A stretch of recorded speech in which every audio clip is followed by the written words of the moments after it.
레위기 10장 8절부터 20절 말씀 마음을 집중하시고 함께 읽어보십니다. 여호와께서 아론에게 말씀하여 이르시되 너와 네 자손들이 회막에 들어갈 때에는 포도주나 독주를 마시지 말라.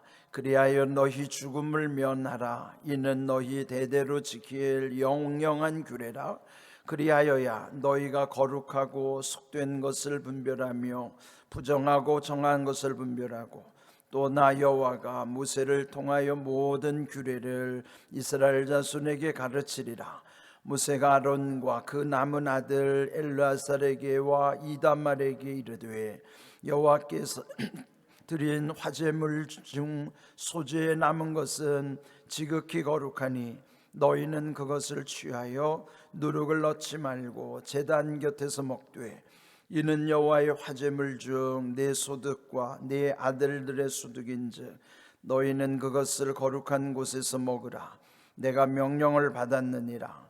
흔든 가슴과 들어올린 뒷다리는 너와 네 자녀가 너와 함께 성결한 곳에서 먹을지니 이는 이스라엘 자손의 화목제물 중에서 내 소득과 내 아들들의 소득으로 주신 것임이니라.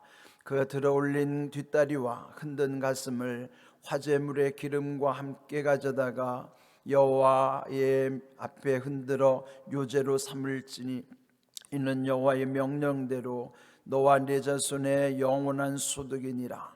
모세가 속죄제 드린 염소를 찾은즉 이미 불살랐는지라. 그가 아론의 남은 아들 엘라살과 이다말에게 노하여 이르되 이 속죄제물은 지극히 거룩하거늘 너희가 어찌하여 거룩한 곳에서 먹지 아니하였느냐.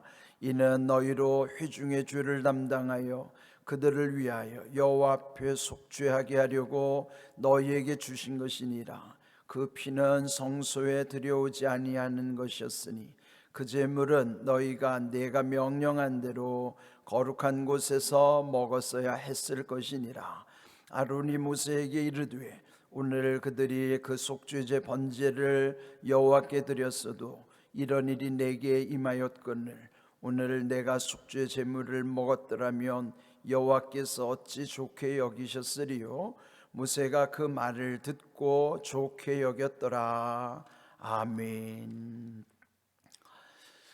이 10장에서는 그 전반부에서 그 아론의 두 아들 나답과 아비후가 하나님께서 명령하신 불을 사용하지 아니하고 자기들이 임의대로 그 불을 담아다가 성소 안에 분향단의 불을 그 불을 사용함으로 거기에서 불이 나와서 그 두 아들이 죽게 되는 끔찍한 사건이 일어났죠.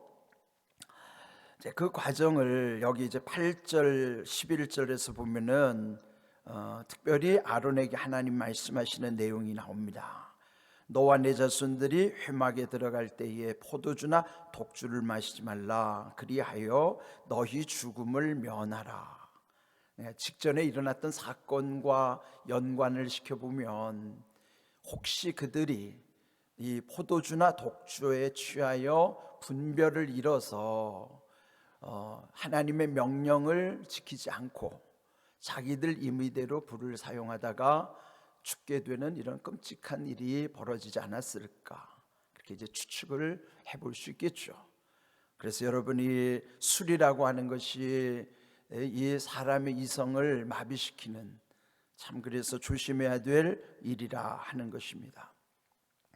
자, 그 다음에 또 말씀하신 것은 10절 그리하여야, 특별히 그 제단에 나갈 때는 이런 포도주나 독주를 마시지 말아라.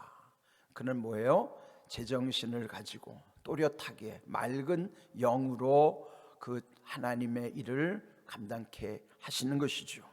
10절 그리하여야 너희가 거룩하고 속된 것을 분별하며 부정하고 정한 것을 분별한다. 여기서는 명령으로 나와요. 너희가 이렇게 해야만 한다. 즉 너희는 분별해야만 한다. 분별해야만 하는 것은 거룩하고 속된 것을 분별해야 하고 부정하고 정한 것을 분별해야 한다. 그러니까 거룩하다는 의미와 정하던 것, 정결한 것, 그래서 거룩할 성자와 깨끗할 결자를 써서 그것을 합치면 하나님의 뜻은 성결에 있는 거예요. 거룩하기를 바라시고 깨끗하기를 바라시는 거예요. 그래서 그 거룩의 반대는 속된 것이고 정결한 것의 반대는 부정한 것입니다. 그것을 분별해야만 한다. 우리 그리스도인들은 이 세상에 살아갈 때에 먼저 중요한 것은 분별력이 있어야 돼요. 그 분별이라는 것은 하나님 말씀이 기준이 돼야 되는 것이죠. 그래서 우리가 말씀에 집중해야 되는 까닭도 말씀을 잘 깨달을 때만이 이런 세상의 이치도 제대로 분별할 수가 있는 것이죠. 그런데 그 분별을 위하여 11절 보면은 또 모세를 통하여 이 모든 규례를 이스라엘 자손에게 가르치리라. 그러니까 분별은 또 어디서 오나요? 이 말씀을 잘 배워야 하는 거예요. 가르칠 때에 그 말씀을 겸손하게 배워야만 거기에서 지혜가 임하고 하나님의 지혜 가운데서 옳고 그름을 분별할 수 있고요. 또 여기서 거룩하고 속된 것뿐만 아니라 정결하고 부정한 것도 잘 분별할 수가 있다는 것이죠. 그런 게 다 어디서 오는가요? 강단에서부터 오는 것이에요. 말씀에서부터 그런 모든 지혜를 통한 분별력을 얻게 하시는 것이다. 여러분이 분별하지 못하면요, 정말 인생이 얼마나 힘든지 몰라요. 자기만 힘든 게 아니라 남도 힘들게 해요. 그래서 여러분이 10절과 11절 말씀 두 가지, 첫 번째 분별하라, 두 번째 가르치라. 그 말씀 속에서 우리가 늘 겸손하게 말씀의 뜻을 잘 새겨야만 하는 것이죠. 그 다음 이제 12절 이하에 보면 그 남은 아들이랬어요. 그 남은 아들이라는 건 뭐예요? 사형제 중에서 이미 첫째, 둘째는 하나님의 뜻을 거스름으로써 죽게 됐고요. 이제 남은 셋째, 넷째 그 두 아들을 걸어서 특별히 남은 아들이라고 표현합니다. 그 뒤에 보면 계속 남은 아들, 남은 아들 이렇게 표현해요. 그 남은 아들 엘르아살 이다말에게 또 말씀하시기를, 여호와께 드린 그런 제물 가운데서 특별히 12절에는 소재에 남은 것은 지극히 거룩하니 너희는 것을 취하여 누룩 넣지 말고 제단 곁에서 먹되 또 화제물 중 내 소득과 내 아들들의 소득인즉 거룩한 곳에서 먹으라. 또 14절에도 정결한 곳에서 먹을지니 내 소득과 내 아들의 소득으로 주신 것임이니라. 그러면서요 또 15절 끝에도 보면은 셋째 줄 끝에 여호와의 명령대로 너와 내 자손의 영원한 소득이니라. 여기서 계속 강조되는 말씀이 뭡니까? 소득이라고 하는 게 소득. 왜 하나님이 이렇게 소득이라는 말씀을 주셨을까? 분깃, 옛날 성경에 보면 분깃이라고 그래요. 소득이라는 건 뭐냐면 하나님이 이 거룩한 일을 참여한 자에게 거기에 대해서 상급을 주시는 거예요. 우리는 항상 보면 어떤 반대급부를 원할 때가 있잖아요. 또 히브리서 11장 6절에도 보면 하나님께 나올 때는 반드시 그가 계신 것과 그가 자기를 찾는 자들에게 상 주시는 하나님을 믿어야 할지니라. 그것처럼 상급이 예비되고 분깃 소득이라고 하는 것, 이게 무슨 뜻인 줄 아세요? 하나님은 공짜가 없으신 하나님이에요. 공의의 하나님이 무슨 뜻이에요? 공의라는 아주 공정하게 의롭게 판단하신다는 뜻이에요. 그 말은 한마디로 쉽게 표현하면 하나님은 공짜가 없으시다는 거예요. 잘하면 잘한 대로, 못하면 못한 대로 거기에 대해서 상급이 분명하신 하나님이에요. 공짜가 없으신 하나님이에요. 여러분, 주님의 교회 선신하는 것이 여러분이 왜 힘들죠? 이런 의미를 모르면 힘들어요. 사람들이 지치기 쉬운 것은 내가 하는 일에 보람을 느끼지 못할 때. 이게 무슨 의미일까? 지치기만 하고 아무것도 아닌 것 같아요. 그러면은 결국 그건 내게 아무 것이 아닌 하찮게 여겨지는 거예요. 그런데 하나님이 공짜가 없으신 하나님, 주님의 교회에서 하나님의 나라를 위해서 헌신하는 지극히 작은 것 하나라도, 심지어는 아무도 보는 이 없는 교회에 쓸고 닦고 하는 것, 그것까지도 하나님은 공짜가 없으신 분이에요. 예수님 말씀하셨잖아요. 소자에게 물 한 그릇 대접한 것도 결단코 상을 잃지 않으리라. 이런 모든 말씀은 하나님의 나라를 위해서는 공짜가 없다는 거예요. 그런데 하나님이 중심을 보시기 때문에 놀부가 제비다리 부러뜨려 놓고 박씨를 얻으려는 그런 사악한 마음 가지고 하는지, 정말 하나님을 사랑해서 하는지 그 마음 중심을 다 보시죠. 이기적인 마음으로 하면 그는 악한 거지만, 그런 것을 원치 않고 나는 하나님을 사랑하기 때문에 하나님이 너무 좋아서, 그래서 하나님을 위해서 자기가 헌신하는 거에서 기쁨을 느끼고 보람을 느끼는 모든 사람들에게는 이런 소득을 하나님이 예비하시는 거예요. 기억하십시오. 하나님의 나라를 위해서 쓰임받는 것은 절대로 공짜가 없습니다. 그래서요, 이런 의미를 알면 공의로우신 하나님 앞에서 모든 게 보람이 있는 거예요. 주의 전에 와서 여러분이 기도하는 것도, 헌신하는 것도, 봉사하는 것도, 모든 것에 공짜가 없어요. 내 문제는 뭐냐? 우리가 그 하나님의 마음, 그 진심을 몰라요. 그리고 우리에게 주신 이 소중한 기회를 놓치고 살아가요. 인생 짧아요. 잠시 후에는요, 하고 싶어도 못해요. 제가 이 강단을 오를 때마다 늘 기억하는 것은 저의 끝나는 날을 늘 생각하고 올라오는 거예요. 언젠가 나는 이 강단에 더 올라오고 싶어도 못 올라올 날이 있다. 그러니까 지금 올라오는 때가 기회고 얼마나 감사한지 몰라요. 지금이 하나님이 내게 분깃을 예비하시고 하나님의 공짜가 없으신 하나님, 천국 가운데서 내가 하나님 만났을 때에 하나님 앞에서의 그 모든 은혜의 때를 기억하는 거예요. 기회는 금방 지나갑니다. 그래서 여러분, 하나님께 드릴 수 있을 때 드리셔야 돼요.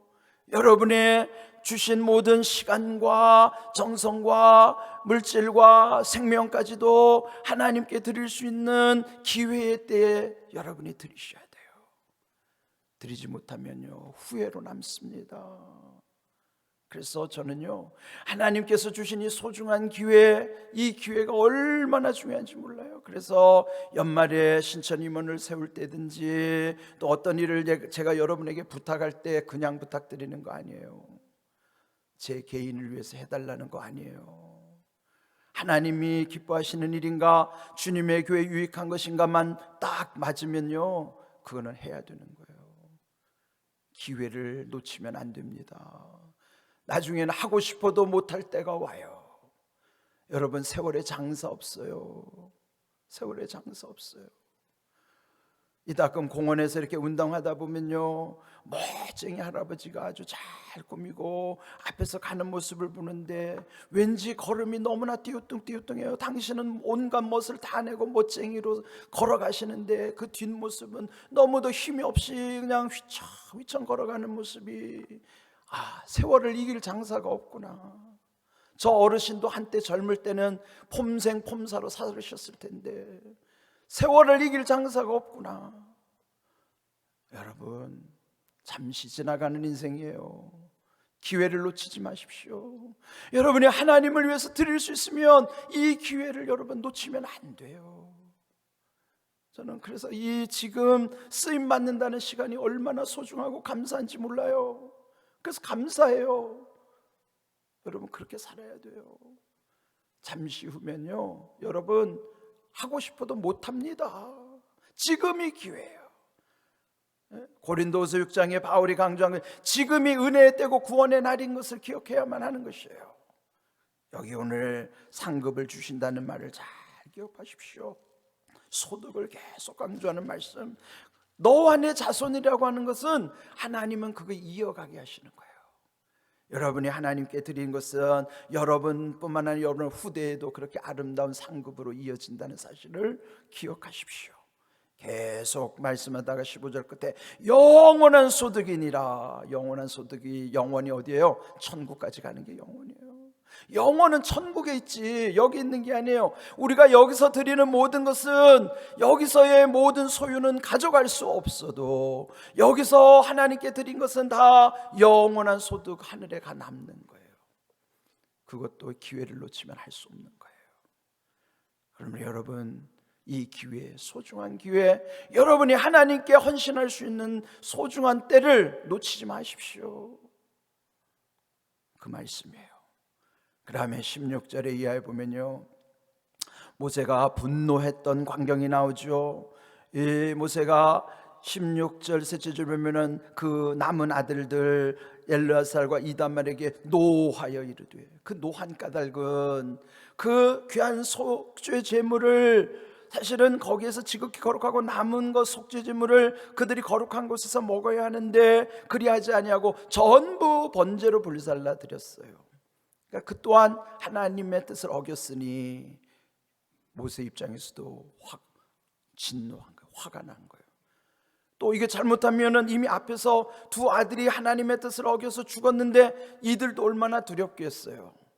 그러나 그때 19절 아론, 그 아버지 아론이 모세에게 말하기를, 오늘 그들이, 이 두 아들들이 속죄제와 번제를 여호와께 드렸어도, 즉 이 앞에 그들이라는 것은 이미 죽은 아들, 속죄제와 번제를 하나님께 드렸음에도 불구하고 이런 일이 내게 임하였거늘. 그 뭐예요?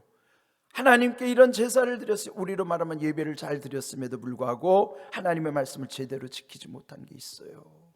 그런데 왜 그렇게 했는가? 그 아론이 또 말하기를, 오늘 내가 이 속죄 제물을 먹었더라면 여호와께서 어찌 좋게 여기셨으리요? 혹시 이거 먹었다가는 하나님께 또 하나님이 안 좋게 여기실까 봐 모든 것 다 하나님께 다 드렸다는 거예요.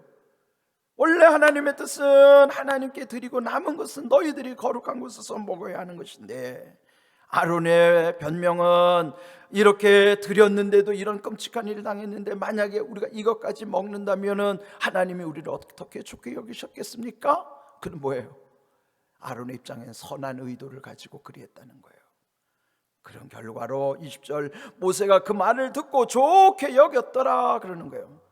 그러니까 이 상황이 지금 앞에서 두 아들이 죽었을 때와 지금 이 상황은 어찌 보면 똑같이 하나님의 말씀대로 지키지 못했어요. 그러나 앞에서는 악했기, 그 의도, 중심이 악했기 때문에 죽은 것이고, 여기 아론의 변명 속에는 하나님을 위한 마음이 더 컸기 때문에 그 진심이 통했을 때 하나님이 그걸 좋게 받으시고 모세도 좋게 여긴 거예요. 우리가 이렇게 부족하고 실수할 수도 있고 잘못될 수도 있어요. 그러나 그 의도가 악한 것이냐 잘하려고 하다가 놓친 것이냐, 그 의도의 차이란 말이죠. 왜? 하나님은 정확하게 중심을 보시기 때문에요. 흥부도 놀부도 제비다리 똑같이 고쳐줬지만 의도가 다르잖아요. 하나님은 그 중심 보시는 거예요. 그래서 여기 모세가 좋게 여겼더라.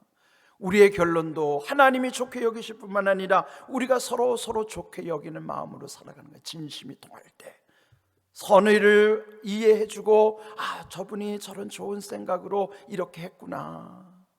그래서 저도요, 목사이기 때문에 가능하면 여러분이 어떤 일을 당할 때 보면 저는 가능하면 거기에서 좋은 점을 발견하려고 애를 씁니다.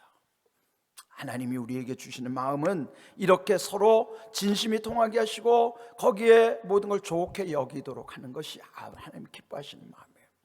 이런 귀한 은혜 우리 가운데서 늘 여러분이 이루어가기를 주님의 이름으로 축복합니다. 아멘.